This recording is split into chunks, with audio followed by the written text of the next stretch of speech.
Hi అండి. Welcome to mom and the twins. మన ఛానల్‌ని ఫస్ట్ టైం చూస్తుంటే లైక్ చేయండి, సబ్స్క్రైబ్ చేయండి. ముందుగా అందరికీ రథసప్తమి శుభాకాంక్షలు. ఆ సూర్య భగవాన్ ఆశీస్సులు మనందరి పైన ఉండాలని మనస్ఫూర్తిగా కోరుకుంటున్నానండి.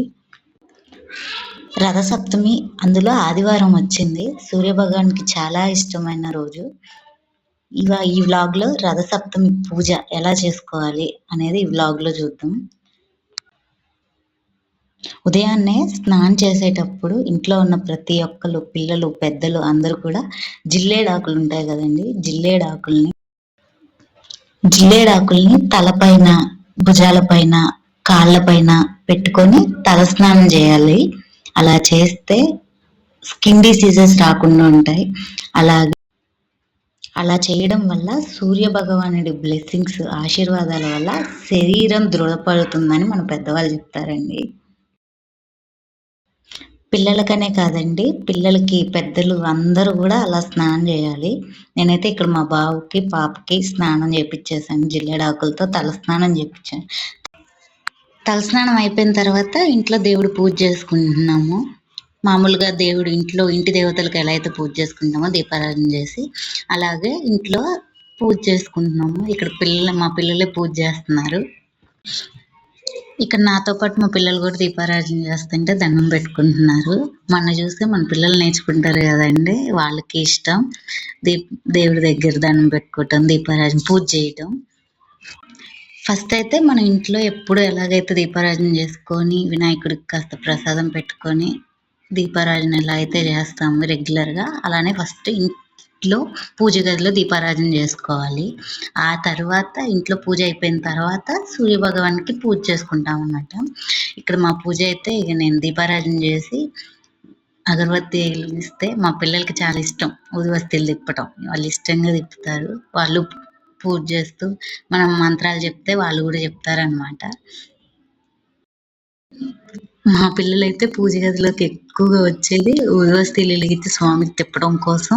అలాగే దేవుడి దగ్గర మనం పట్టిక ప్రసాదం పెడతాం కదా, వాటి కోసమే ఎక్కువ వస్తారు.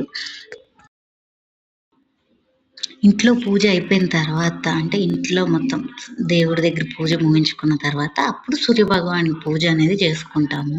సూర్యభగవానుడికి నైవేద్యం వచ్చేసరికి పరవన్నం, అది పొయ్యి మీద కాకుండా పిడకలు, ఆవు పిడకలు ఉంటాయి కదండి, ఆ పిడకల మీద అనేది పరవన్నం నైవేద్యం వండుతారు.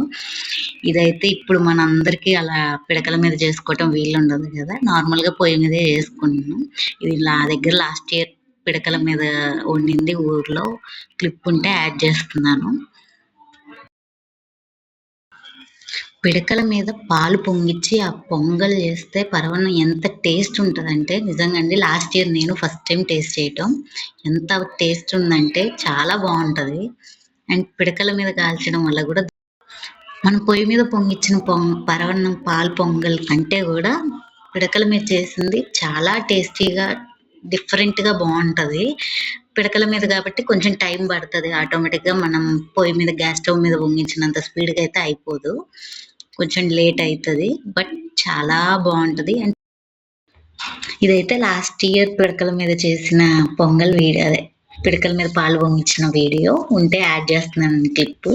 ఈ ఇయర్ అయితే నాకు పిడకలు అవైలబుల్ లేదు, సిటీలో దొరకడం కూడా కష్టమే. సో నేను నార్మల్గా పొయ్యి మీదనే పాలు పొంగించి నైవేద్యం అనేది చేసుకున్నాను. సూర్య భగవానుడికి ఇలా పిడకల మీద, ఆవు పిడకల మీద పొంగించిన పరవన్నం నైవేద్యం అంటే చాలా ఇష్టం అనమాట. నైవేద్యం ప్రిపేర్ చేసుకోవడం అయిపోయిన తర్వాత ఇంకొకటి సూర్యుడికి ఇష్టమైనది ఏంటి అంటే గోధుమల దీపం. ఈ పూజ అంతా కూడా మనం సూర్యోదయం టైంలోనే చేసుకోవాలి. నైవేద్యం వండటం అయిపోయిన తర్వాత తూర్పు దిక్కున సూర్యుడు ఉదయించిన వైపున మనం గోధుమ దీపం అనేది పెట్టుకోవాలి. మంచిగా జిల్లేడాకులు ఒక 3 పెట్టి దాని మీద కొన్ని గోధుమలు పోసి అందులో మట్టి ప్రమిదలో దీపారాధన చేసుకోవాలండి. దీపారాధన చేసుకొని సూర్య భగవానుడికి వాటర్ అనేది ఇవ్వాలి, ఆద్యం సమర్పించుకోవాలి. సూర్య భగవానుడికి ఒక రాగి పాత్రలో కొన్ని వాటర్ పోసి అందులో కొంచెం పసుపు, కాస్త కుంకుమ వేసి సూర్య భగవానుడికి చూపించి మనం ఇక తులసి మొక్క ఉంటే తులసి మొక్కకి అలా వాటర్ సమర్పించుకోవాలి. చిక్కుడుగాయలతో రథం చేసుకోగలిగితేనేమో చేసుకోవచ్చు. లేదంటే డైరెక్ట్‌గా ఆ దీపం దగ్గరే మనం చేసిన నైవేద్యం సూర్యభగవానుడికి చూపించి హారతి ఇచ్చేసుకోవచ్చు. ఇది చేయడం, చేయకపోవడం అనేది మన ఓపిక, మన ఇంట్రెస్ట్. ఒకవేళ చేయాలి అనుకుంటేనేమో చిక్కుడుగాయలతో రథం చేసుకొని, అక్కడే సూర్యభగవానుడిని ఆహ్వానం చేసుకొని, ఆ రథంలోనే మన ఇంటికొచ్చాడు సూర్యుడు, సూర్యభగవానుడు అని పూజించుకొని, భగవంతుడిని సూర్యాష్టకము, సూర్యభగవాని స్తోత్రాలు చదువుకొని, మనం ఏదైతే నైవేద్యం చేశామో, ఆ నైవేద్యం సూర్యభగవానుడికి సమర్పించి, హారతి ఇచ్చేసుకొని దండం పెట్టుకోవచ్చు. ఇక్కడ మా పిల్లలతోనే పూజ చేపిస్తున్నా. మా పిల్లలే పసుపు, కుంకుమ వేసి, నేను సూర్యాష్టకం చదువుతుంటే వాళ్ళు గూడా చెప్తున్నారనమాట అక్కడ. ఆదిత్య హృదయం చదువుకుంటే చాలా మంచిదండి. అది పిల్లలతో కూడా చెప్పిస్తే చాలా మంచిది.